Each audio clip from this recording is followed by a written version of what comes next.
بخاری صاحب 25 ملزمان ہیں 9 مئی کے کیس میں جن کو سزا سنائی گئی ہے، آپ کیسے دیکھتے ہیں؟ پہلی بات تو یہ ہے کہ جو کچھ بھی عبداللہ گل صاحب فرما رہے تھے میں ان کے ایک ایک لفظ کی تائید کرتا ہوں. انہوں نے میرے خیال سے بڑا کمپریہنسولی اس پوری صورتحال کے اوپر تبصرہ کر دیا ہے.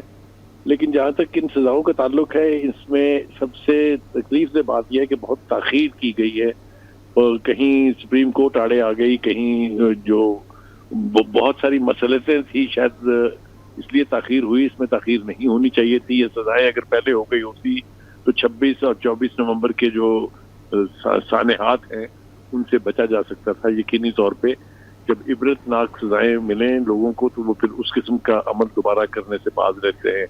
اس حوالے سے میں جو ایک خاص بات کہنا چاہتا ہوں وہ یہ کہ یہ سزاؤں کے بعد اب میرے خیال سے پی ٹی آئی کے پیٹ میں کوئی درد نہیں اٹھنا چاہیے، کیونکہ ان کے بانی کہہ چکے ہیں کہ یہ تو لوگ ہمارے تھے ہی نہیں، یہ تو ہماری ایجنسیوں کے لوگ تھے. ان کے پاس تو اب اس کے اوپر پروٹیسٹ کرنے کا کوئی رائٹ ہی نہیں ہے، کیونکہ یہ وہ لوگ تھے جنہوں نے وہ کرائم کمٹ کیا ہے جس کی پاکستان کی پوری 75 سالہ تاریخ میں کہیں کوئی مثال نہیں ملتی ہے. نہ صرف پاکستان میں، دنیا کے کسی خطے میں بھی آپ دیکھیں جس طرف آپ نظر لڑائیں کہیں آپ کو یہ دکھائی نہیں دے گا کہ خود قوم کے لوگ جو ہیں اٹھ کے اپنے ہی دفاعی اداروں کے اوپر چڑھائی کر دیں، اپنے ہی ڈیفنس کی انسٹالیشن جو ہیں ان کو برباد کرنے پر چل جائیں. یہ کہیں ہوتا نہیں ہے. اس سے بہت کم نوعیت کے واقعات ہم نے دیکھا کنٹمپریری ہسٹری میں امریکہ میں ہوئے. آپ نے دیکھا ایک صاحب جو ہیں وہ کیپٹل ہل میں چڑھ کے اسپیکر کی کرسی پہ بیٹھ گئے، وہ 18 سال کی سزا بھگت رہے ہیں.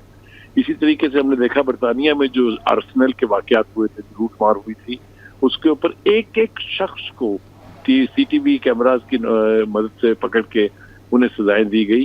لہٰذا وہاں وہ عمل دوبارہ کرتے ہوئے کوئی بھی 10 بار سوچے گا.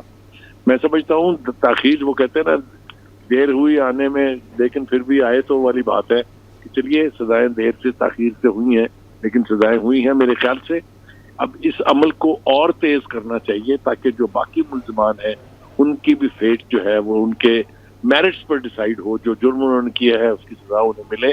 لیکن اس میں جو اہم بات کی ہے عبداللہ گل صاحب نے وہ یہ ہے کہ ان کے سہولت کار، ان کے منصوبہ ساز جو ہے ان تک اگر ہیٹ نہیں پہنچے گی تو وہ تو لوگوں کو پھر اسی طرح سے اکسا کے دوبارہ اسی قسم کے فعل پر آمادہ کریں گے.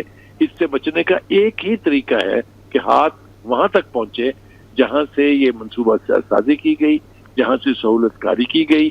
جو اس کے ماسٹر مائنڈز ہیں اگر سزا ان کو ملے گی تو تبھی قانون کے تقاضے بھی پورے ہوں گے.